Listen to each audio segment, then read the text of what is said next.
Hey everybody, my name is Lowell and welcome to the channel. So somebody sent me this link for this video. We did the Big Ten stadiums. Now we're going to do the SEC, the Southeastern Conference College Football Stadium. So let's jump in and let's have a look at these ones, shall we? In our second installment of the weekly college football series, we've pulled the Southeastern Conference out of the hypothetical hat. And it is a big one. Not the hat, the conference. Okay. It features some of college football's most valuable teams. Oh. So here are the SEC college football stadiums. Okay. Alabama. Bryant-Denny Stadium, the sweet home of the Alabama Crimson Tide. 100,000. Damn. It's the 10th largest stadium in the world, but it's not even in the top 3 in this conference. That's Holy snap. insane. The exterior is a bit hit and miss. There are sections with a beautiful brick facade, and sections that look a little bit more like a parking garage. Yeah, it looks like a car park. The interior is great. There are some sections. So this is the one, I remember this one. This was the one where the whole stadium went red. Okay. I know a friend who's also a reactor. He's a big fan of Alabama. Okay. With bucket seating and small sections of covered seating, and a sizable video board in each corner of the stadium. Oh, okay. Davis-Wade Stadium, home to the Mississippi State Bulldogs. The exterior is somewhat similar to the last one, albeit three-sided. Yeah, just a three-sided one. A beautiful brick facade, yeah, a parking garage. It's one of the oldest college football stadiums going round, but I must say it's looking mighty fine for 117 years old. 117 years, damn, that's a fair aged stadium. Wow. An interesting but completely useless fact about the stadium is that the Bulldogs' original Bulldog mascot, Bully the Bulldog, is buried underneath the field. Oh. In case you were wondering, it was a real dog. They didn't bury a costume. Whoa! Foro Field at Memorial Stadium, home to the Missouri Tigers. A stadium famous for its Big M. A brand of flavored milk where I'm from, but an iconic symbol of Missouri in Missouri. What's that? It was built from leftover rocks after the construction of the stadium. But it's not the only stadium with a Big M, mind you. Oh, okay. I wonder who was first. The stadium's south end was recently redeveloped and now looks much better. Okay, it's kind of sunken into the ground as well too, isn't it? Okay. And there's even some yellow seating to go with the team's colours. Okay. It's a nice, well-rounded stadium, this one. Bit of old, bit of new. Okay. Kroger Field, home to 61. the Kentucky Wildcats. For some reason, I hear people say it has one of the worst names for a stadium. From what I understand, Kroger is a chain of grocery stores. But just remember, it could be worse. It could be named after Aldi. F*** you, Aldi. You pathetic. Hey, what's wrong with Audi? You get some good stuff at Audi? Come on, man. Excuse for a supermarket. Come on. And what do you call this? Plagiarism. What the hell is that? Get lost. Oh, Pop-Tarts. Never had a Pop-Tart. It's on my list to do. Anyway, sorry for that. Commonwealth Stadium. The stadium itself it's looking pretty sharp. It has a nice modern exterior, a fairly symmetrical seating layout, and I like how they have those skyboxes in each corner. So if it's called Kroger, why is it called Commonwealth at the front? Okay. Kyle Field, home to the Texas A&M Aggies. I remember in the first, I called it ATM. Hey, that's what it looked like. It looked like ATM.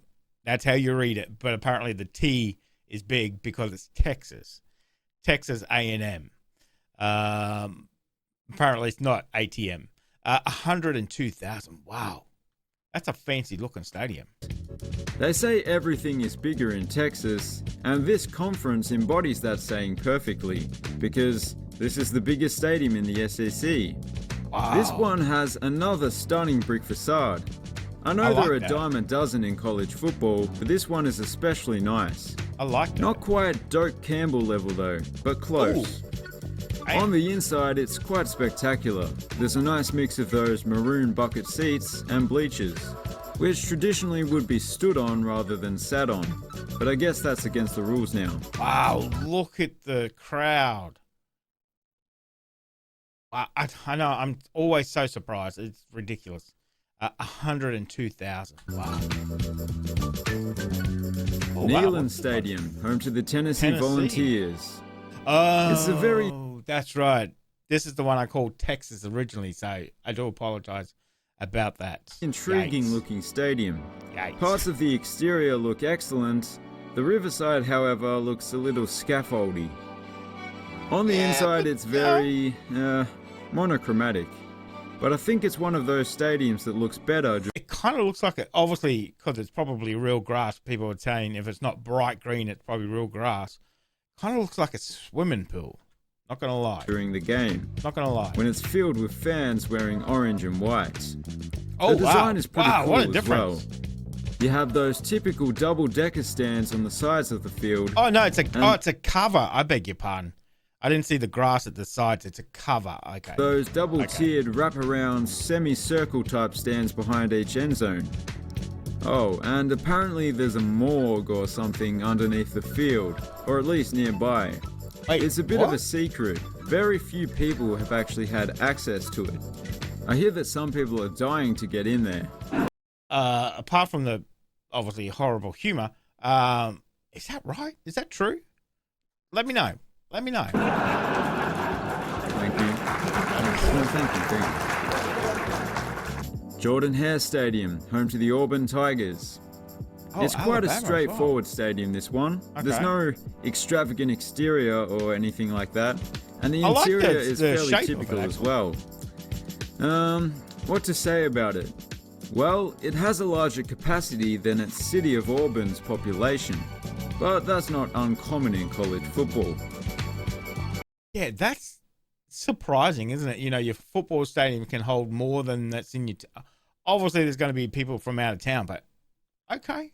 Perhaps the most interesting that's a thing lot. about it is that it's the former home of the legendary dual sport athlete Bo Jack Horseman, who eventually went on to play in both the NFL and MLB, and incredibly became an all-star in both. Hang on a second, that can't be right.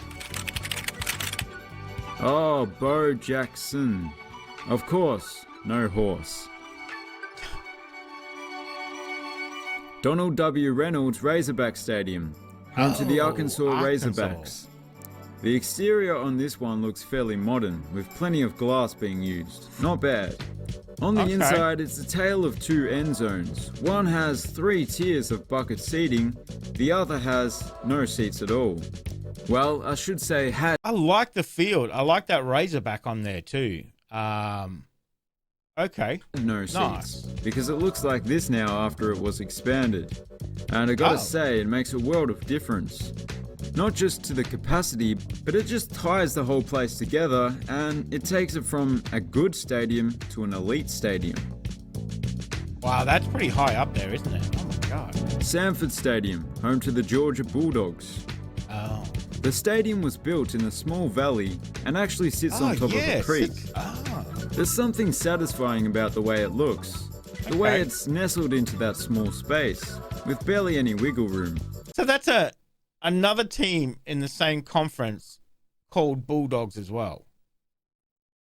Okay, that's confusing. The most notable feature of the stadium, though, are those famous hedges that surround the field.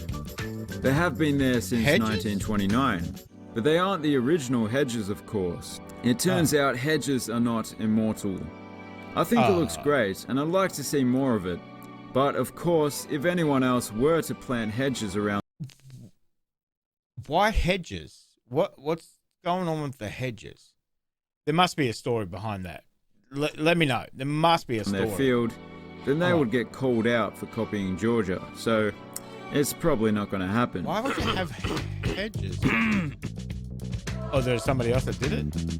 Oh, Ben Hill Gators. Griffin Stadium, home to the Florida Gators of Gatorade fame. This stadium has a bit of an interesting design. It's not quite a perfect bowl. It's more like, I don't know, the way the stands are at sharp angles almost looks like the stadium was designed to fold up after you use it. And I'd imagine if you did fold it up, it would kinda look like a crunch wrap. I really like this stadium, and I think it would look even better if the seating was all blue and orange. But it's getting there. And I think everyone should get free Gatorade, because you'll probably be sweating at this place. It is called the Swamp for a reason. Oh, yeah, that's right. I've seen that. That's right. Tiger Stadium, home to the LSU Tigers. There are few stadiums in the world that could challenge Tiger Stadium when it comes to an intimidating atmosphere. And it's not hard to see why. Other than the huge capacity, the configuration may have something to do with it. The way that southern end is made up of multiple tiers of very steep seating, allowing the fans to sit right on top of the action, would have the great man BoJack Horseman himself shaking in his boots. Nike, I think they were. I also kinda like how it looks like several different stadiums have been fused together. Wow, yeah, jeez. Vanderbilt Stadium, home to the Vanderbilt Commodores. Tennessee. There's not much to speak of when it comes to the exterior. There are hits of brick, it's a but nice the rest horseshoe, is just exposed support beams. Not the prettiest, but I suppose some people would like that raw look. It's a very simple horseshoe-shaped design with bench seating and a small grass berm at one end. There's not too much else I can say. It's simple but effective, It is I guess. very plain compared to some of them, isn't it? Very plain. Oh my God. Vaught Hemingway Stadium, home to the Ole Miss Rebels. 64,000. It would just look like a fairly typical college stadium if it wasn't for the roof canopies on the east and in particular the south end of the field. Oh, yeah. Those sections look great, but they also remind me of an opera box. It kind of looks like the MCG in Australia as well, where the VIPs sit in comfort while the peasants bake in the sun or soak in the rain. Not that. Hey, that's what used to happen at the Colosseum too, you know. And these are, you know, almost, you know, modeled after that. So rain in an opera house, but you know what I mean. This one even has a funky curved roof, presumably to block the sun from people's eyes. The south end also has a pretty grand facade that looks a lot better than the other sides of the stadium. And finally, Williams-Brice Stadium, home to the South Carolina Gamecocks. Okay. I have been known to get my Carolinas mixed up, so let me just double check. Yep, South Carolina. The stadium goes by the clever nickname, The Cockpit, or just Willie Brice. Both nicknames have one thing in common. The stadium is known for having an incredibly loud atmosphere, although to be fair, most in this conference do. And just like La Bombonera in Argentina, the stands often sway and vibrate when the crowd is jumping around. This one in particular. It spawned the phrase, "If it ain't swaying, we ain't playing."